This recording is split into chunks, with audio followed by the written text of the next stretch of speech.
하나님 말씀과 함께 나누겠습니다. 고린도전서 강의 30번째 시간입니다. 사랑만이 남는다라는 제목으로 하나님 말씀을 증거하겠습니다. 지난 주일날 저희가 사랑에 대해서 이야기를 했는데 그 사랑은 doing이 아니라 뭐라고 그랬습니까? being의 문제라고 그랬어요. 그러니까 사랑하자가 아니라 사랑이 되라예요. 근데 많은 사람들이 크리스천들은 기독교는 그냥 다른 종교인들처럼 사랑하자, 그래서 열심히 남 돕고 남 구제하면 그게 사랑이다, 이렇게 생각하면 여러분 그거는 안 믿는 사람도 다 하는 겁니다. 그럼 우리만 하는 게 아니에요. 근데 예수님이 말씀하신 사랑은 아니야, 그거 아니야. 사랑은 그렇게 거창한 게 아니야. 그냥 너의 삶 속에서 그 사랑을 알고 사랑으로 살아내면 되는 거예요. 그냥 사랑이 되면 되는 거야. 근데 그 사랑은 우리 안에 있다고 그랬어요? 없다고 그랬어요? 없어요. 아무리 눈 씻고 찾아봐도 안 나와요. 그러니까 뭔가 내가 노력해야만 찔끔 나오는 거라면 그건 내 안에 없다는 증거예요. 그걸 인정하라고. 근데 많은 사람들은 그걸 있는 척 하든지 없는데도 그냥 없는 대로 살든지 둘 중에 하나예요. 그것은 신앙생활이 아니라고 그랬어요. 하나님 앞에서 솔직하세요. 하나님은 다 보고 계시고 다 알고 계세요. 그러니까 제일 하나님이 싫어하는 게 뭐라고요? 죄인이라고요? 아니에요. 있는 척 하는 거예요. 믿는 척 하는 거예요. 그거 하나님 제일 싫어하세요. 그래서 예수님이 바리새인들을 그렇게 질타를 한 거예요. 왜? 믿는 척하고 있었거든. 사랑하는 척하고 있었거든. 그러니까 종교인이 돼서 살아가는 거예요. 나 열심히 기도한다, 11조 열심히 했다, 주일 성수했다, 이걸로 자기의 의의를 삼는 거예요. 그걸로는 하나님 앞에 못 갑니다. 그거는 종교인이 되는 지름길이에요. 그래서 우리는 이 장면, 이 사진, 이 그림을 분명히 기억하세요. 평생토록 여러분 머릿속에 이 장면이 떠나지 않기를 저는 바라요. 예수님이 그 닭소리가 들릴 때 예수님을 부인하는 나를 쳐다보신다고 생각하세요. 그거는 정죄의 눈빛이 아니고 심판의 눈빛이 아니고 나를 무시하는 눈빛이 아니고 내가 너를 안다. 그래도 나는 너를 사랑한다. 그래서 내가 지금 그 사랑이 되기 위해서 너를 위해 죽으려고 십자가로 끌려간다. 베드로야, 사랑은 네 doing이 무너질 때 나오는 거야. 라고 이 장면을 통해서 우리한테 다시 한번 깨우쳐 줍니다. 그거예요. 그래서 결국 신앙생활은 계속 우리가 이걸 까먹으면 안 돼요. 나는 아무것도 할 수 없다. 나는 아무것도 할 수 없어. 나는 아무것도 할 수 없는 존재야. 이거를 계속 잊지 않고 고백하는 것이 신앙생활이에요. 그리고 누구만 붙드는 거예요? 누구만 붙드는 거예요? 예수님만 붙드는 거예요. 예수님만. 자, 여러분 포도나무 비유 잘 아시죠? 예수님이 그 포도나무에서 나는 포도나무고 너희는 뭐다? 가지다. 그러면 이 이야기를 우리는 어떻게 해석해요? 나는 열심히 예수님께 붙어 있어야겠구나. 나는 가지니까 절대 떨어지면 안 되겠구나. 어떻게 붙어 있지? 기도할까? 어떻게 전도할까? 교회에서 봉사할까? 이걸로 내가 붙어 있으려고 하는 거예요. 이건 큰 착각입니다. 우리가 어떻게 붙어 있어요? 가지가 무슨 힘이 있고 무슨 능력이 있다고 포도나무에 붙어 있어요. 그 얘기를 하려는 게 아니에요. 뭐라고 그래요? 예수님이. 보세요. 나는 포도나무요 너희는 가지다. 사람이 내 안에 머물러 있고 내가 그 안에 머물러 있으면 그는 열매를 맺어요. 그러니까 가지가 노력해서 맺는 거예요? 아니죠. 그러면서 뭐예요? 뭐라고 말씀하세요? 너희는 나를 떠나서는 아무것도 할 수 없다를 가르쳐 주려고 포도나무 비유를 말씀하신 거예요. 그러니까 우리는 아무것도 못한다의 결론에 도달하라는 거예요. 그런데 여전히 내가 뭘 할 수 있다라고 생각하는 사람들은 거기서 무너진다는 거예요. 잘 보세요. 또 하나의 비유가 있죠. 마태복음 13장에 보면 씨 뿌리는 자의 비유. 그죠? 거기에 4개의 밭이 나와요. 어떤 밭이 나옵니까? 길가에 떨어진 밭, 돌짝밭에 떨어진 밭, 가시덤불에 떨어진 씨, 그리고 옥토가 나오죠. 그럼 이 말씀도 우리는 어떻게 해석해요? 옥토가 되자. 옥토가 되자. 내가 옥토가 돼서 열매를 많이 거둬서 하나님께 영광 돌리자. 그 얘기예요? 전혀 그 얘기가 아니에요. 거기서 우리는 누구예요? 우리가 길가고요. 우리가 돌짝밭이고요. 우리가 가시덤불이라고요. 뭐예요? 길가에 떨어지면 누가 날아가서 먹어버려요? 새는 뭐예요? 사탄 마귀가 말씀을 여러분 이렇게 듣잖아요. 말씀을 받았잖아요. 씨가 뿌려졌잖아요. 그 말씀을 받았는데 요 예배당을 나가는 순간 새가 날아와서 그 씨를 뺏어 먹어버려요. 은혜고 받은 은혜고 뭐고 순식간에 사라져버려요. 그리고 일주일을 또 믿음 없는 사람처럼 살아버려요. 돌짝밭 떨어졌는데 뭔가 열매를 맺으려고 하는데 뿌리가 돌짝밭이니까 뿌리를 내릴 수가 없잖아요. 뿌리를 못 내리니까 어떻게 해요? 영양분을 공급 못 받으니까 햇빛이 나를 말라 죽게 해요. 내 신앙생활이 이렇다고요. 네? 가시덤불 뿌려져서 뿌리까지 내렸어요. 이제는 뭔가 내 신앙생활이 열매가 맺히는구나. 그런데 가시덤불이 내 기운을 막아버려요. 열매를 못 맺게 가시덤불이 나를 막아버린다고요. 그런데 내가 어떻게 옥토가 되겠다는 거예요. 거기서 농부는 누구라고 그래요? 하나님 아버지가 농부라고요. 그러면 누가 옥토를 만드는 거예요? 하나님이. 그 묵은 땅을 기경해서 그 땅을, 그 돌짝밭, 아무 쓸데없는 돌짝밭, 길가, 그 가시덤불로 가득한 밭을 좋은 밭으로 하나님이 일궈내신다. 그래야 거기서 뭐가 맺힌다? 30배, 60배, 100배의 열매가 맺힌다, 자동으로. 그러니까 내 노력이 1%라도 첨가되는 구절이 있으면 갖고 오라고요. 성경 어디에 있어요, 그게? 없어요. 그래서 그 다음 구절에 이렇게, 그럼 뭘 하면 돼? 우리는 할 수 있는 게 뭐예요? 그러면 아무것도 안 하면 뭐 하라는 거예요? 9절에 예수님이 이렇게 설명하셨어요.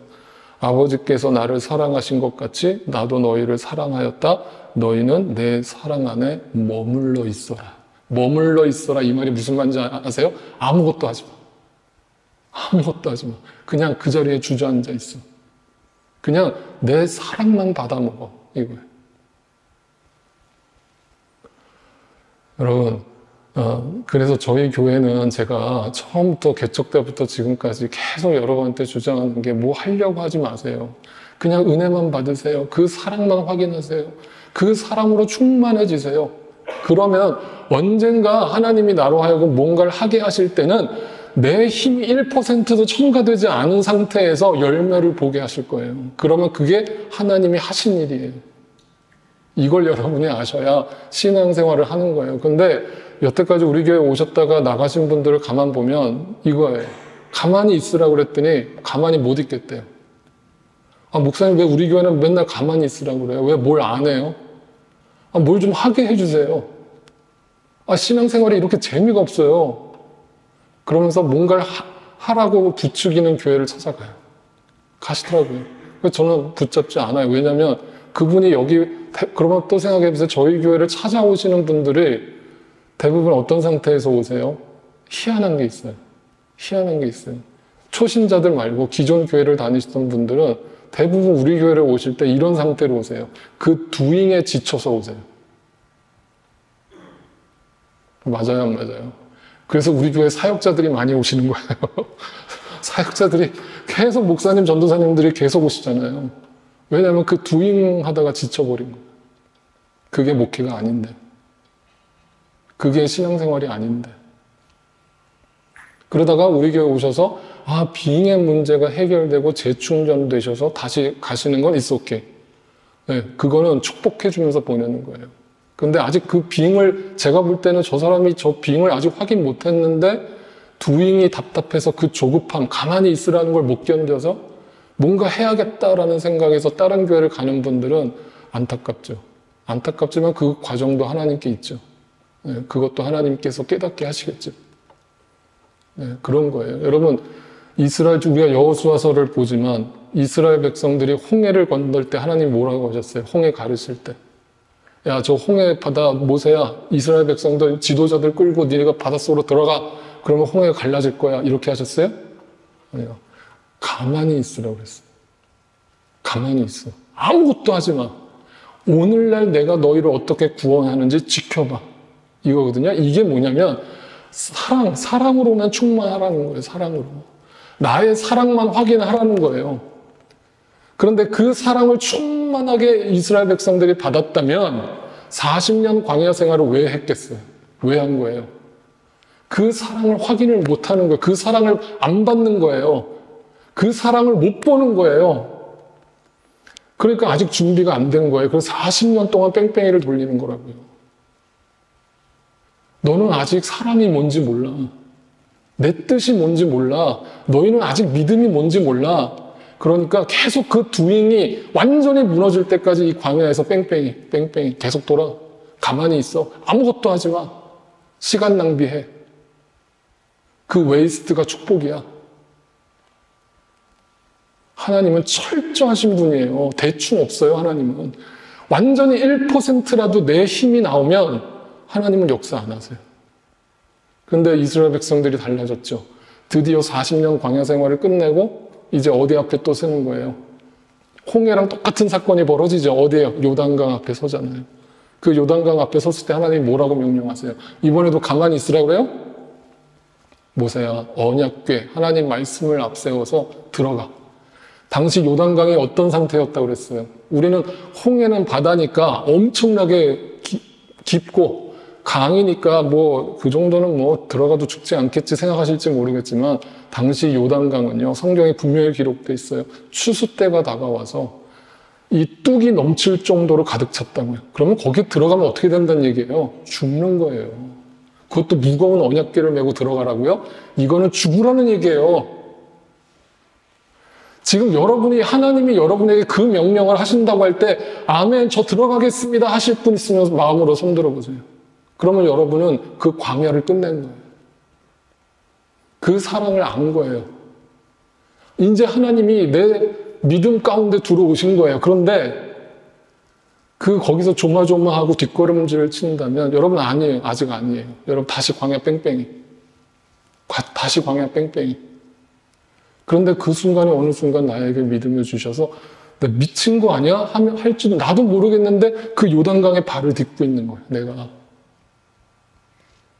이거는 내가 죽기를 각오하고 주님 앞에 뛰어드는 거예요. 여러분 신앙생활은 목숨 걸고 하는 거예요. 네네. 그냥 옵션이 아니고 여가 생활이 아니라고요. 근데 그거를 이스라엘 백성들이 경험한 거예요. 요단강에 들어가니까 갈라지는 거예요. 홍해를 건너는 사람한테 요단강의 믿음을 요구하지 않으신다고요, 하나님은. 뭐예요? 홍해를 막 건넜다면 하나님이 우리에게 요구하시는 건 한 가지예요. 아무것도 하지 마. 그냥 내가 너를 얼마나 사랑하는지만 마음에 계속 되새김질해.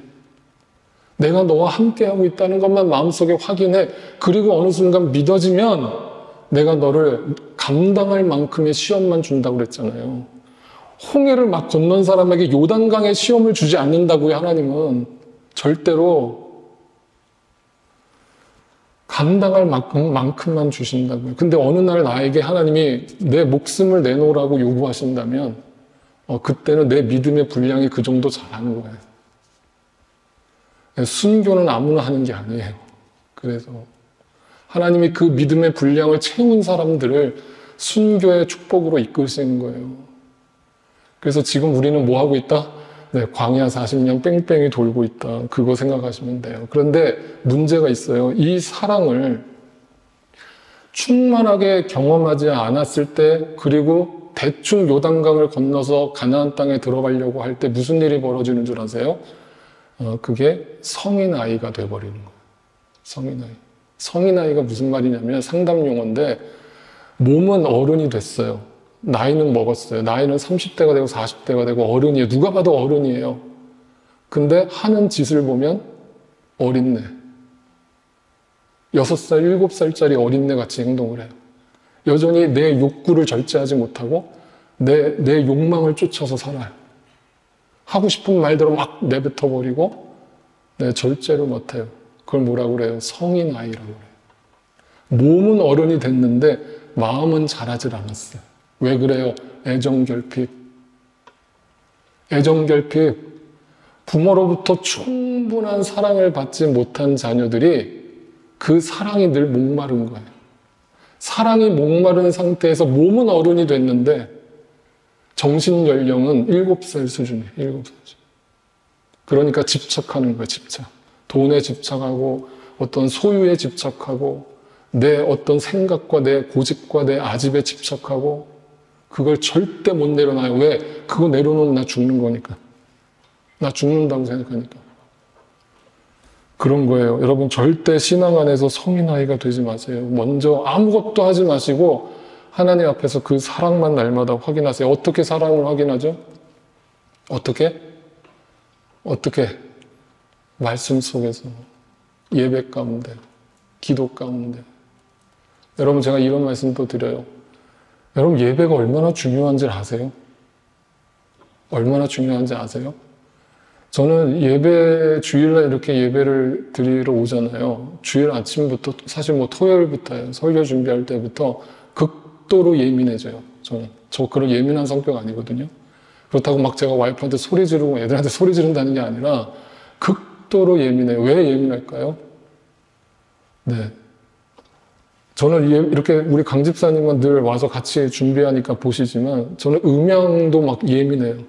왜냐하면 성도님들이 조금이라도 그 음향 때문에 받아돼서 또는 뭔가 이게 이렇게 채워지질 않아서 말씀과 은혜를 제대로 못 받을까봐 되게 예민하게 저는 거기에 신경을 써요. 예배 준비에.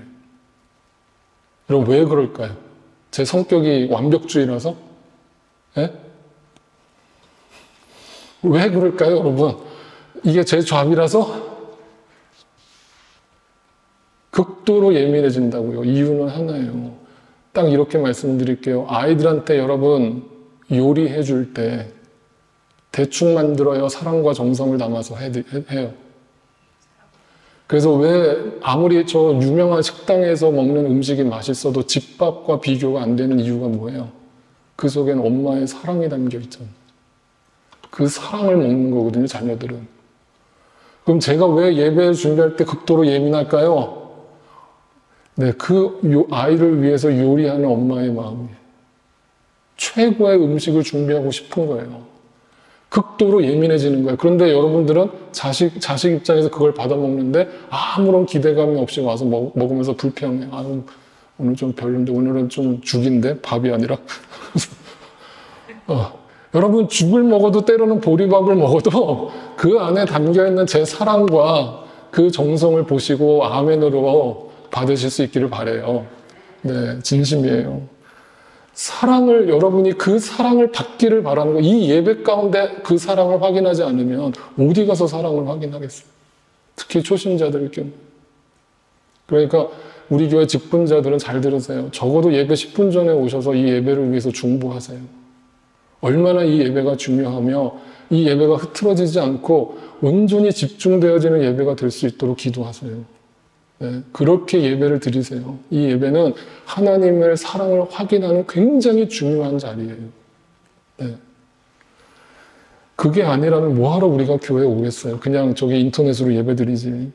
네, 그렇게 기억을 하세요. 오늘 본문을 볼게요. 오늘 본문을 보시면 이런 얘기가 나옵니다. 우리는 부분적으로 알고 부분적으로 예언합니다. 그러나 온전한 것이 올 때는 부분적인 것은 사라집니다. 여러분, 이 세상에는 정답이 있어요, 없어요? 우리 유영원 집사님 그때 한번 말씀하신 거, 인생에 정답이 있습니까, 없습니까? 없습니다. 제대로 알고 계시는 거예요. 인생에는 정답이 없어요. 우리 서장로님이 그래서 늘 하시는 말, 무엇이 중요한지 하시는 그 정답이에요. 정답이 없어요. 이 세상은 왜? 다 부분적인 것들의 조합이에요. 이 세상에 뭔가를 안다라고 얘기하는 사람들의 말에 그게 정답이라고 듣지 마세요. 이 세상에 뭔가 지식을 가지고 있다는 건 다 부분적으로 아는 거예요. 그 사람이 하나님이에요? 그 사람이 죽어봤어요? 사후세계를 가봤어요? 어떻게 알아요? 근데 이 세상의 지식을 가지고 다 안 돼요. 그건 100% 거짓말이고 사기예요. 여러분, 이 세상은 다 부분적인 거기 때문에 정답이 없어요. 이 세상에 있는 것들은. 그런데 여러분, 그래서 사람들이 누구를 찾아가요? 네, 뭔가 지혜를 얻고자 누구를 찾아가요? 스승을 찾아가고 멘토를 찾아가잖아요. 왜? 그 사람은 내가 경험하지 못한 무언가를 경험했기 때문이잖아요. 그 경험을 통해서 내가 가보지 않은 그 내일에 대해서 알려달라는 거 아니에요. 어떻게 내가 살아야 되는지, 어떤 길로 가야 되는지 알려달라는 거예요. 그런데 제가 분명히 말씀드리지만 스승도 이 세상에 어떤 뭐 공자, 맹자, 뭐 석가모니 누구라도 몰라요. 모른다고. 여러분 소크라테스 잘 아시죠? 너 자신을 알라. 한 유명한 말만 기억하시잖아요.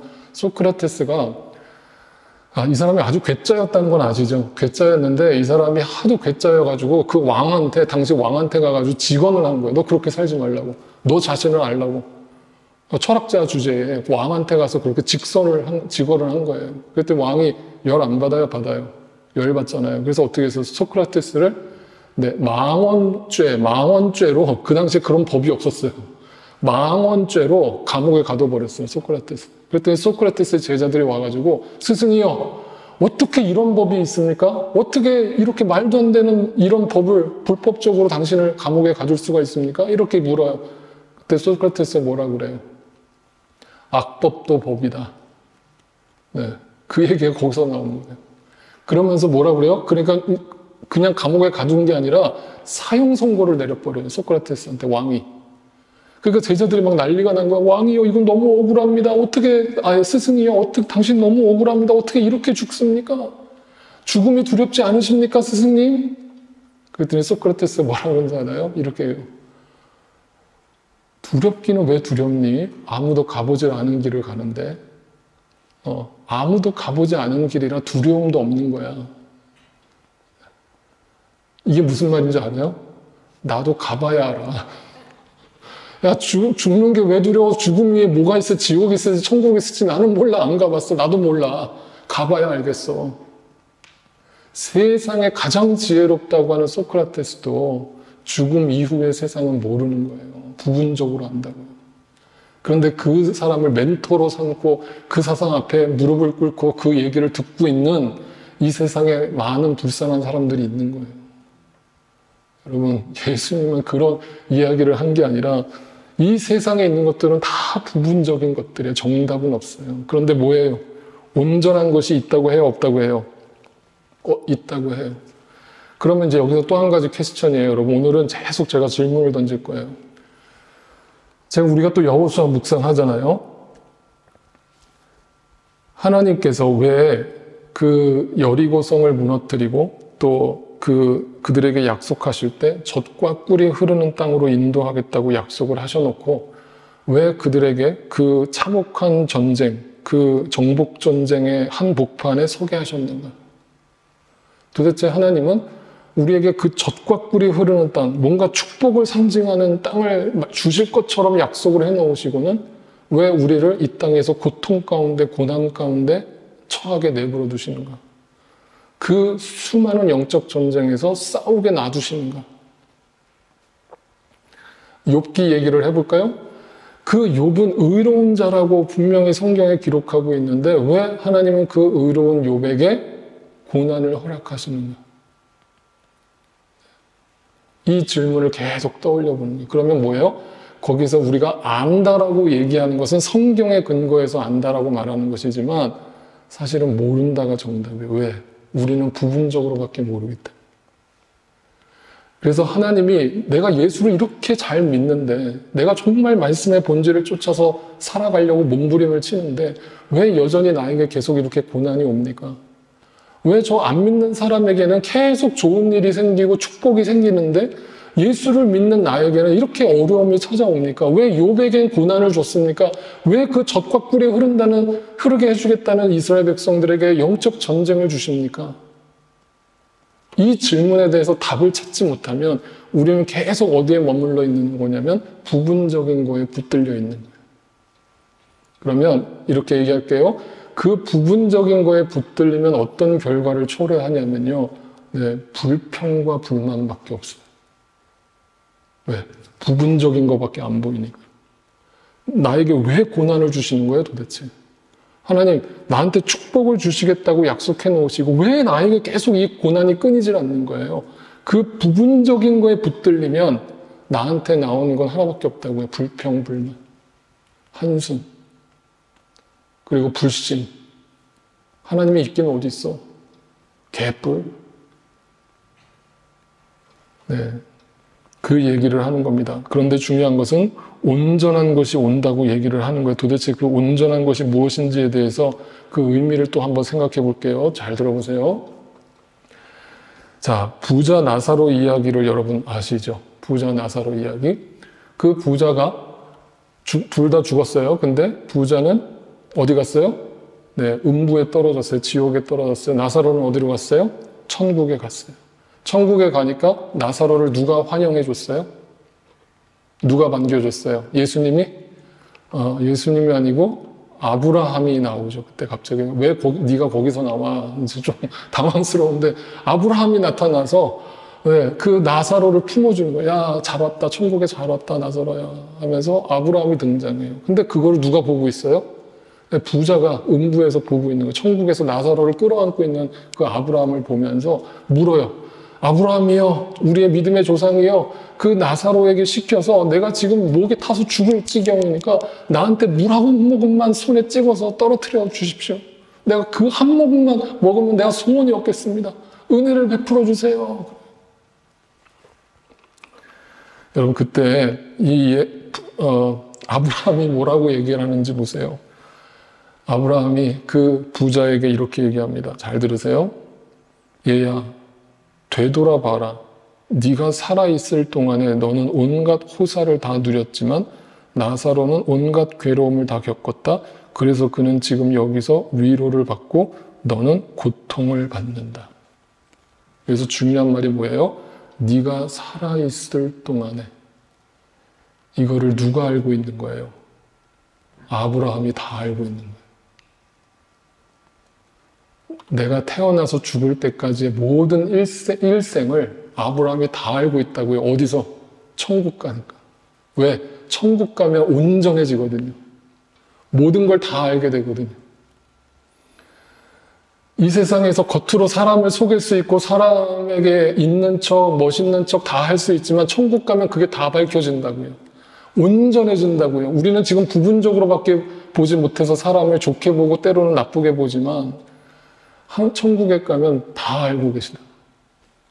이게 무서운 거예요. 그러면 이렇게 묻는 거예요. 부자 나사로는 어떻게 살았다는 거예요? 부분적인 것만 보고 그 부분적인 것에 붙들려서 자신의 욕망을 불태우면서 살아간 거예요. 네, 그 결과를 주님이 다 알고 계시는 거예요. 그런데 나사로는 부분적으로밖에 안 보이지만 자기는 거지처럼 살아가고 있지만 돈도 없고 백도 없고 명예도 없지만 하나님이 나를 사랑하신다라는 그 온전한 것을 믿음 가운데 바라보면서 견디는 거예요. 버티는 거예요. 이겨내는 거예요. 그랬더니 아브라함이 그를 끌어안아 주는 거예요. 네가 그 온전한 것을 봤구나. 여러분, 이렇게 볼게요. 성경에 부자의 이름이 나와 있습니까? 없습니까? 없어요. 근데 거지의 이름은 뭐예요? 나사로예요. 이게 재밌지 않아요? 성경은 우리의 시선과 정반대라고 그랬죠. 네, 여러분, 애플의 CEO가 누굽니까? 모르세요? 좀 신문 좀 보고 사세요. 네, 팀 쿡이죠, 팀 쿡. 저기 테슬라의 CEO가 누굽니까? 네, 일론 머스크죠. 네, 삼성의 CEO는 누굽니까? 이재용이죠. 다 아시잖아요. 왜? 누구나 다 이름만 대면 삼성 하면 이재용이 먼저 떠오르고 애플 하면 팀 쿡이 떠오르고 테슬라 하면은 일론 머스크가 떠오르는 거예요. 왜? 부자는 다 알아요. 이 세상에서는. 다 알아요. 근데 저기 뉴욕의 맨하탄에 있는 홈리스의 이름을 아세요? 아시냐고요? 근데 성경은 반대로 적어놨어요. 부자는 이름도 기억을 안 해요. 일론 머스크? 네가 누군데? 네가 뭔데? 나사로? 예수님의 이름을 붙들어서 그래 나사로 너는 생명책에 네 이름을 기록해 놓을 거야. 이게 부분적으로 보는 자와 온전한 것을 보는 자의 차이라고요. 이렇게 살아가는 사람들을 뭐라고 하냐면 오늘 본문 11절로 돌아오세요. 11절에 이렇게 얘기합니다. 내가 어릴 때에는 말하는 것이 어린아이와 같고 한마디로 뭐예요? 이렇게 부분적인 것만 바라보고 거기에 붙들려서 살아가는 사람들을 성경은 뭐라고 한다? 어린 나이, 영적 어린 나이. 아직도 그 홍해 앞에서 주저주저 하고 있고 광야에서 계속 뺑뺑만 돌고 있는. 그래서 여러분 이렇게 말씀드릴게요. 성경에는 동물로서 우리를 많이 비유하잖아요. 그죠? 동물. 그래서 대표적인 동물이 이리가 나와요. 이리, 늑대, 이리가 나오고 그 다음에 염소가 나오죠. 그리고 또 뭐가 나와요? 양이 나와요. 그럼 왜 이렇게 성경은 동물을 우리에게 언급을 하고 있을까요? 잘 보세요. 이리는 뭐냐면요. 세상에서 하나님을 믿지 않고 있는 그 부자와 같은 자들을 성경은 이리라고 하는 거예요. 이리. 네. 그 실상은 양의 탈을 쓰고 있을지라도 부자인다고 할지라도 실상은 악인 거예요. 그 자체가. 하나님을 거부하니까. 그런데 어떤 사람이 전도를 받아서 교회 안에 들어왔어요. 그걸 뭐라고 그래요? 그걸 염소라고 그래요. 염소. 그걸 뭐라고 그러면 교인이라고 그래요. 교인. 네. 그러니까 오늘날 교회는 교회 안에 들어와 있으면 다 구원받았다라고 선언을 하기 때문에 이게 문제가 심각해지는 거거든요. 아니요. 절대 아니에요. 교회 안이 선교지예요. 저는 우리 교회가 그러지 않기를 바라지만 분명히 우리 교회도 어쩔 수 없을 거예요. 이거는 누구의 노력으로 되는 게 아니에요. 누구는 염소로 있는 거예요. 지금도. 그냥 안 믿어지는 거예요. 그런데 그냥 적당히 노력하는 거예요. 그럼 뭐냐면 그걸 염소라고 해요. 근데 이리와 염소는 본질이 같아요. 그게 사탄의 지배를 받는 거라고요. 그런데 거기서 벗어나는 존재가 누가 되냐면 양이 되는 거예요. 그걸 교회라고 하는 거예요. 교회. 그거를 진짜 믿는 자라고 하는 거예요. 근데 그것이 되지 않으면 우리는 계속 어디에 붙들려 있냐면 어린아이 상태에 붙들려 있는 거예요. 그러니까 지금 고린도 교인들은 지금 양이에요, 염소예요? 양이에요, 염소예요? 염소가 대다수입니다. 네. 그러니까 하나님의 말씀을 귀천으로 안 듣는 거예요. 여러분, 제 말은 안 들으셔도 상관없어요. 근데 나중에 여러분 죽으시고 나서 저 원망하지 마세요. 왜 목사님을 저한테 안 가르쳐 주셨어요? 왜 저한테 그때 탁달하지 않으셨어요? 라고 저를 뭐라고 하지 마세요. 저는 다 가르쳐 드렸어요. 제발 그렇게 살지 말라고 저는 여기서 수도 없이 외쳤어요. 근데 안 듣는 걸 어떡하라고. 그건 제 몫이 아니에요. 분명히 기억하세요. 우리는 다 어린아이로 처음에는 시작을 해요. 근데 계속 거기에 머물러 있으면 안 된다고요. 부분적인 거에 붙들려 있으면 안 된다고요. 거기서 어떻게 해야 된다고요? 그걸 버려야 된다. 그걸 버리면 어떻게 된다고요? 비로소 온전한 것이 보이는 거예요. 그게 뭐라고요? 그게 믿음이라고요. 그게 소망이라고요. 소망이 뭐예요, 여러분? 호흡이 뭐예요, 호흡? 그게 천국을 바라보는 거 아니에요? 저기 십자가 너머의 부활을 바라보는 거죠? 맞죠? 네. 그걸 얘기하는 거예요. 근데 그게 안 보이니까 이걸 뭐라고 표현했어요, 사도 바울이? 지금은 거울로 영상을 보듯이 희미하대요. 이때 당시 2000년 전에 거울은 어떻다고 그랬어요? 오늘날처럼 그렇게 맑고 투명한 거울이 아니라고 그랬죠?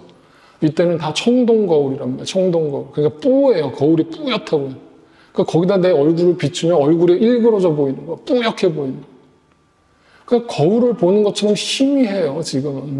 왜 희미해요? 아직도 부분적인 거에 붙들려 있기 때문에 그래요. 그런데 언젠가 온전한 것이 올 때에는 얼굴과 얼굴을 마주하듯이 다 알게 될 거라는 거예요. 그러니까 저한테 이런 거 묻지 마세요. 성경에 없는 거 묻지 마세요. 목사님, 강아지는 죽으면 천국 가요, 지옥 가요? 뭐 이런 거 묻지 마세요. 저도 몰라요. 왜? 성경에 없는 건 묻지 말라고요. 성경에 안 써 있어요. 저기 세종대왕하고 이순신 장군은 천국 갔을까요? 지옥 갔을까요? 묻지 말아요. 그런 거. 왜 물어요? 성경에 없어요. 저도 몰라요. 지금은 희미하게 보인다고요. 지금은 몰라요. 우리가 다 안다라고 하면 거짓말이라고요. 그런데 여러분, 성경이 그럼 왜 주어진 거예요? 성경에 모든 게 다 적혀 있어요? 모든 게 다 적혀 있습니까? 성경에? 에? 이것도 모르세요? 안 적혀 있어요. 성경은 인생 사용 설명서가 아니에요. 무슨 저기 세상 처세술을 가르쳐 주는 게 성경이 아니라고요. 성경 왜 기록된 거예요, 여러분? 자, 여기 나와 있잖아요. 요한복음에 보세요. 뭐라고 돼 있어요? 예수께서 제자들 앞에서 이 책에 기록하지 않은 다른 표징들도 많이 행하셨대요. 그런데 여기에 이것이나마 기록한 목적이 있대요. 성경에다가 그 말씀을 남겨놓은 목적이 뭐라고요? 여러분으로 하여금 예수가 그리스도요 하나님의 아들이심을 믿게 하고 그렇게 믿어서 그의 이름으로 생명을 얻게 하려기 위해서 뭘 썼다? 성경을 썼다. 그러면 성경에 나와 있는 내용은 하나밖에 없는 거예요. 그 속에서 예수 그리스도만 발견하면 되는 거예요. 그러니까 성경의 계시는 66권의 계시는 우리가 예수 믿고 구원받기에 충분한 계시를 우리에게 주셨다. 그것만 알면 되는 거예요. 거기에 없는 얘기는 알려고 하지도 말고 누가 안다라 그러면 아유 아는 척하지 마. 너나 많이 아세요. 그래요. 네가 어떻게 알아? 네가 신이야? 네가 하나님이야? 네가 예수님이야? 너도 인간이잖아. 너도 부분적으로밖에 모르잖아. 근데 이단들한테 가보세요. 여러분 이단한테 한번 갔다 와보세요. 가서 물어보세요. 정말 당신은 다 아십니까? 그러면 다 안다고 그래. 아, 뭐든지 물어보라. 내가 다 가르쳐주겠다고. 그게 사입이에요. 목사는요, 성경만 전하는 거예요. 성경에 있는 예수만 전하는 거라고요. 그리고 여러분은, 그걸 듣고 있는 여러분은 그 예수만 확실히 알고 가면 되는 거예요. 네, 그러면 여러분 성경을 아시는 거라고요. 근데 그 예수가 누구라고요? 그분이 나를 위해서 십자가에 죽으신 사랑 자체라고요. 그분의 사랑이라고요. 그러니까 그 예수를 알았다라고 하는 사람이 내가 빛이 되었다라고 말하는 사람이 내 형제를 미워할 수 있냐고요. 나를 위해서 죽어주신 그 예수를 안다라고 하는 사람이 나한테 조금만 싫은 소리하고 조금만 나에게 오해될 만한 그 말 한마디 했다고 그 사람을 평생 안 보겠다고 하는 게 그게 정말 믿는 사람이냐고요. 어린 나이, 영적 어린 나이. 아직도 깨어지지 못하고 부서지지 못하고 산산조각 나지 못한 내가 아직도 펄펄 살아있는 죄인이라고요. 그 마귀를 싸워서 이기라고요. 그래서 여러분 성경은 이 모든 것을 얘기하면서 결론에서 이렇게 얘기하는 겁니다. 오늘 결론 너무나 잘 아는 구절. 집에 가보면 다 누구나 한 번쯤은 저기 벽에다가 크게 걸어놓는 유명한 성경 구절. 세상에 안 믿는 사람들도 이걸 걸어놓더라고요. 도대체 저걸 무슨 뜻으로 알고 저걸 걸어놨을까? 마지막으로 설명드릴게요. 자, 믿음 먼저 나왔죠. 그 다음에 뭐가 나왔어요? 소망. 그 다음 맨 마지막이 사랑. 자, 우리는 지금 뭐밖에 안 보인다? 뭐밖에 안 보인다? 부분적인 것밖에 모른다. 그 부분적인 것에는 예수 그리스도가 포함되어 있죠. 그런데 그 부분적인 것밖에 모르기 때문에 예수 그리스도의 온전한 것을 보려면 뭐가 필요한 거예요? 믿음이 필요한 거예요. 그러면 그 믿음은 이 땅에서 필요한 거예요? 죽고 나서 천국 가서 필요한 거예요? 네? 이게 무슨 말인지 아세요? 이 땅에서 우리가 육신으로 살 때 그 믿음이 필요한 거예요? 죽어서 천국 가서도 그 믿음이 필요한 거예요? 이 땅에서. 왜요? 지금은 온전한 것이 안 보이니까. 근데 온전한 것이 있다라고 말씀하시니까 우리에게 믿음이 필요한 거예요. 그러면 그 믿음은 이 땅에서 필요한 거죠. 그리고 소망도 마찬가지죠. 저 십자가가 끝이 아니라 그 십자가 너머에 부활의 영광이 있다라고 천국의 소망이 있다라고 성경은 가르쳐 주는데 그게 믿음으로 보이는 사람이 뭘 갖는 거예요? 소망을 갖는 거예요. 그 소망은 나로 하여금 어떻게 살게 만들어요? 비록 이 땅의 삶이 고난이고 깊은 끝을 알지 못하는 깊은 고난의 터널을 지나가고 있지만 2000년 전 그 초대교인들로 예를 든다면 내 부모들이 붙잡혀서 순교를 당하고 내 자식이 순교를 당하고 매일같이 그냥 장례를 치르고 있는 그 상황 속에서도 소망을 갖는 것은 그게 끝이 아니라고 보이기 때문에. 그러면 믿음과 소망은 뭐예요? 이 땅에서 필요한 거예요. 이 땅에서. 이 땅에서. 그거를 영적 어린아이의 일을 버렸다라고 하는 거예요. 그 믿음과 소망이 온전히 내 안에 보이면. 그런데 맨 마지막 사랑은 뭐예요? 사랑은 이 땅에서도 물론 필요하지만 그 주님의 나라에 갔을 때 믿음도 필요 없죠. 소망도 필요 없죠. 그리고 방언이 필요해요? 예? 하나님과 얼굴과 얼굴을 마주하고 대화를 하는데 뭐가 방언이 왜 필요해요? 예언, 말씀을 전하는 저와 같은 설교가 필요해요? 필요 없어요. 다 없어질 것들이에요. 근데 뭐만 남는 거예요?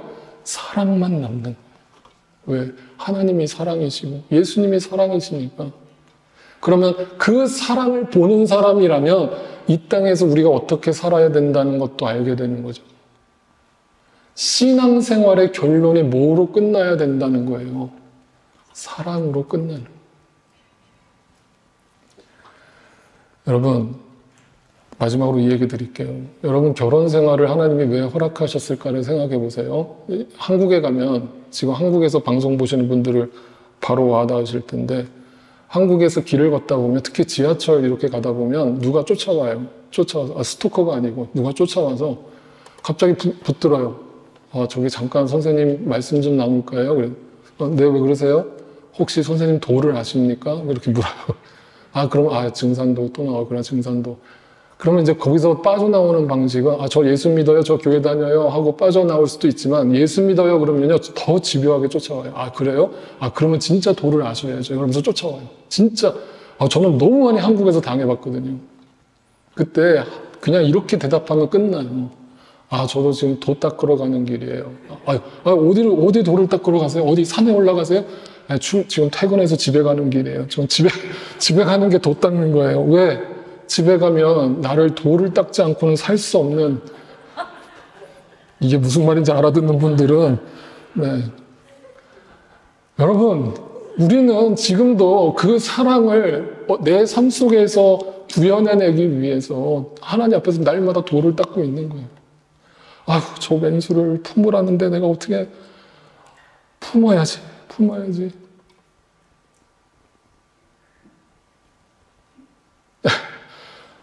교회 안에 와서 또 도를 닦는 거예요. 내 마음에 안 든다고 휙 나가버리는 게 아니라, 단절하는 게 아니라, 하나님 저 영혼, 저 실수 많고 저 어린애 같은 영혼 품게 해주세요. 하나님 품게 해주세요. 하나님의 사랑을 알게 해주세요. 그것만 남게 해주세요. 그러니까 여러분, 누군가가 너무 미워요. 진짜 꼴배기 싫어요. 꼴배기 싫은데 예수님이 나한테 사랑하라고 그러니까 그 앞에 가서 웃는 게 여러분 쉬워요, 어려워요? 그게 십자가예요. 내 남편이 꼴배기 싫죠? 꼴배기 싫어요. 죄송합니다. 남편만 갖고 얘기해가지고. 때로는 와이프도 그럴 수 있어요. 근데 가서 내가 그 앞에서 웃는다는 건요, 그게 도를 닦는 거고, 내가 사랑이 뭔지를 안다는 거예요. 근데 그 사랑이 모르는 사람은요, 거기서 이렇게 요즘 풍토가 어때요? 이혼율이 엄청나게 급증하죠? 왜 그래요? 도 닦기 싫다는 거야. 내가 왜 참어? 내가 왜 품어? 싫으면 끝내면 되지. 너하고만 살아야 돼? 그딴 고리타분한 얘기 하지 마. 이혼하면 그만이지 뭐. 저한테 그렇게 젊은 부부들이 와서 상담하거든요. 저 막 혼내요. 정신 바짝 차려요. 그러려면 왜 결혼했냐고. 결혼이 네 입맛대로 할 거면 왜 결혼했냐고. 그냥 연애질이나 하다 말지. 결혼을 한다는 건요, 누군가를 위해서 죽는 훈련을 하는 거예요. 네. 교회를 온다는 것도 마찬가지예요. 내가 마음에 드는 사람하고만 교제한다? 아직도 사랑을 몰라. 아직도. 어떤 교회를 가니까 경상도파, 전라도파가 나눠진대요. 제가 진짜 기가 막혀서 진짜. 여러분, 사랑이 시시하게 느껴지면 안 됩니다. 오늘 이 말씀을, 지난주 말씀도 오늘 말씀도 여러분 집에 가셔서 깊이 묵상해 보세요. 내가 정말 사랑을 알고 있나? 지극히 작은 자 한 사람에게 한 것이 내게 한 것이라고 예수님은 말씀하셨는데, 과연 나는 그 사랑을 담기 위해서 애쓰고 있나? 그것을 깊이 생각해 보실 수 있기를 바라요. 그리고 우리 모두가 이 세상을 떠날 때 그 사랑 하나만 남게 하자고요. 네. 오늘 예배 끝나고 밑으로 내려가실 때 제가 과제 하나 드릴게요. 내려가시면서 허그해 주세요. 서로 사랑한다고. 남자는 남자끼리, 여자는 여자끼리. 괜히 또 오해받지 말고. 네. 아시겠죠? 네. 그렇게 진심을 담아서 사랑합니다. 허그해 주세요. 허그해 주세요. 끌어안아 주세요. 그 끌어안는 대상이 오늘 너무 괴로워서 겨우겨우 예배에 나온 사람일 수도 있어요. 근데 여러분의 그 허그가 그 영혼을 따뜻하게 할 거예요. 그게 예수님이 우리에게 원하시는 거예요. 거창한 게 아니에요. 사랑이 되세요. 같이 함께 찬양하겠습니다. 다 자리에서 일어나셔서 함께 고백합시다. 이 찬양이 너무 오래된 찬양이거든요. 거의 한 30년, 40년 됐나 봐요. 이 찬양 참 많이 불렀거든요. 하나님의 사랑을 생각하면서 부르는 찬양이에요. 네, 같이 한번 불러보겠습니다. 하나님의 사랑은 밝은 빛과 같아서 나의 마음을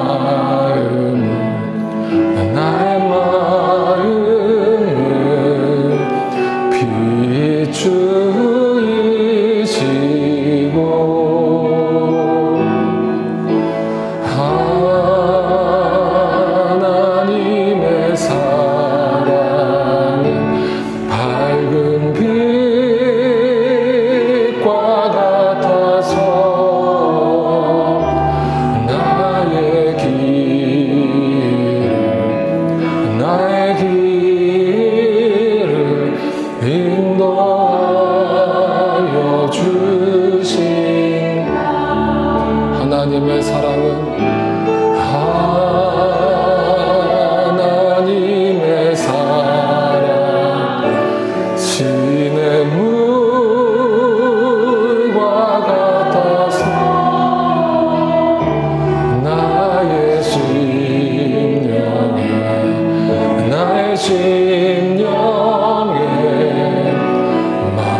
기도하겠습니다.